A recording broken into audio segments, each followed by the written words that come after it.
Yeah, I guess we are live now. Hello students and welcome. Hello students and welcome back to bankexamstudy.com. We are live again. So today we are going to do the RBI circular analysis for the month of June, right? So we are going to do the analysis for the month of June. Okay.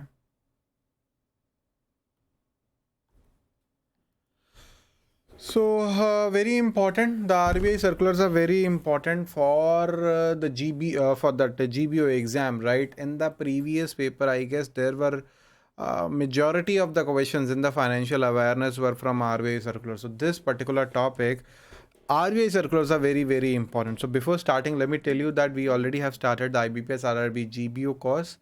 We are also doing the classes for marketing and legal awareness, right? For the marketing officer and the legal officer, we have the proper course for that. Okay. So which of the following bonds have been recently launched by the government of India and will be available to the customers with effect from 1st of July 2020? So recently the government of India came up with the floating rate saving bond, the floating rate saving bonds. So that is a floating rate saving bond. The interest is to be calculated half yearly on these bonds. So these are half yearly bonds, half yearly interest is paid half yearly, and interest rate is calculated. The interest rate is calculated on a half yearly basis, and it is reset on a half yearly basis. That is why it is floating rate. So on 1st of Jan and on 1st of July, the interest is to be paid, and it is going to be reset. Okay. So the interest rate is based upon the NSC, the National Saving Certificate, whatever the return, whatever the return is there on National Saving Certificate, 35 basis point or 0.35% spread add karke, it is a return of this. Okay. So what are the which of the following entities can purchase floating rate saving bonds? Only the individuals and HUFs can buy that. So B is the correct answer. Which of the following rates will serve the benchmark? As I already told you, National Saving Certificate, 35 basis point over the National Saving Certificates. Okay. Interest rate on floating rate saving bonds will be payable half yearly. I already told you half yearly on 1st of Jan and 1st of July. Okay. Whenever banks and NBFC engage in digital lending platform, there are digital lending platforms. These are like middlemen between the borrowers and the banks and NBFC. They must follow few instructions. Very important. Loan sanction letter shall be issued to the borrower on the letterhead of NBFC. Which of the following is not true? A is true. Digital platform will be the face for the customer. I guess no. Digital platform won't be the face for the customer. NBFC and the NBFC is the face of the customer. Okay, NBFC is the face of the customer, not the that one, not the digital lending platform. Effective oversight monitoring should be done by the bank, correct? A copy of loan agreement to be provided, correct? Proper grievance redressal system would be there for the customer, correct? So B is not correct. So the bank or the NBFC is the face for the customer. They need to disclose it.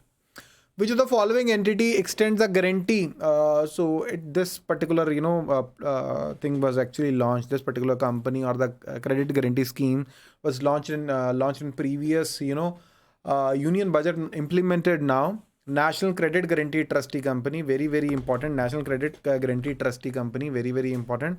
So whatever the the loans or the credit line that is provided by lending institution to MSME, what they can do is it is actually this particular the National Credit Guarantee Trustee Company is providing guarantee for that, and the risk weight is 0% for that. The risk weight is 0% for all the loans given under the scheme. So ये याद रखना जरूरी है.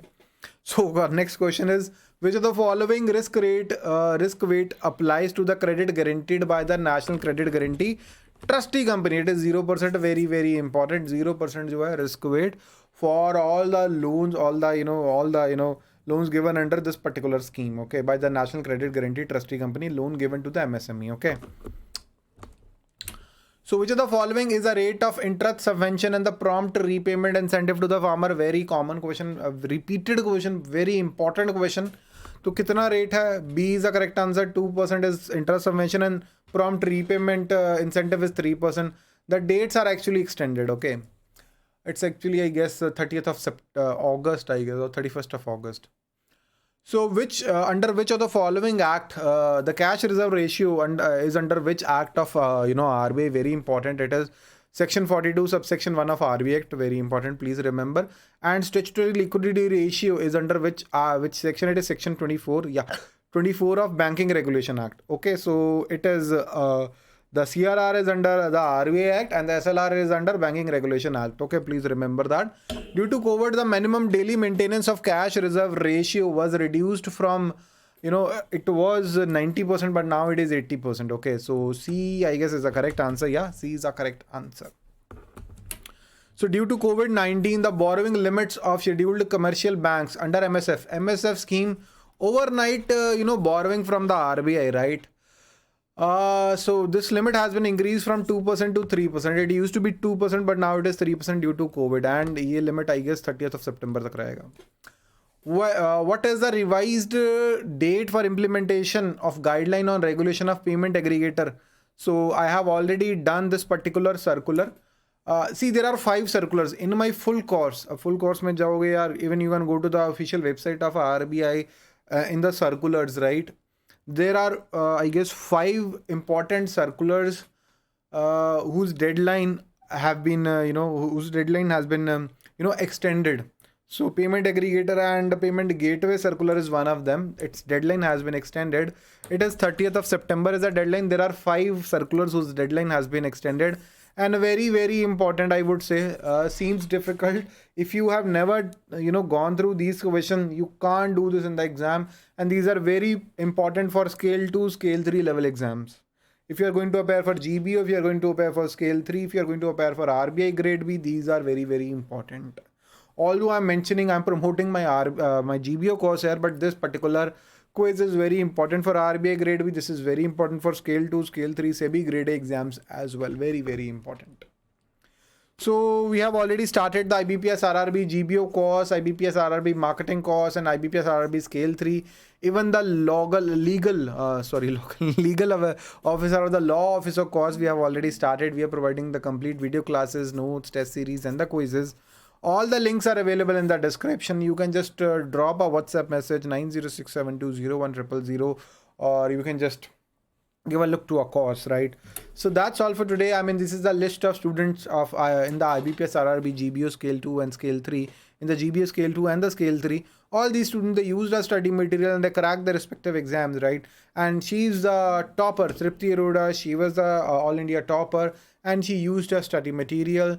The SEBI grade A, NABARD grade A, Vijay Bank Credit Officer, Bank of India. I'm really proud of my students who cracked their respective exam and they reached their career goals. So best of luck for all of you. So if there is any doubt in your mind, drop me a WhatsApp message or drop a comment. I'm gonna answer you. Subscribe the channel, this YouTube channel. This is a free video. Subscribe this channel, and if you like my content, consider joining my full course where we are providing the in-depth analysis, the conceptual video, the test series, the quizzes, notes, everything is part of the full course. So that's all for today, students. Thank you and have a very, very nice day. Bye-bye. Like this video. That's also very, very important for me. Thank you.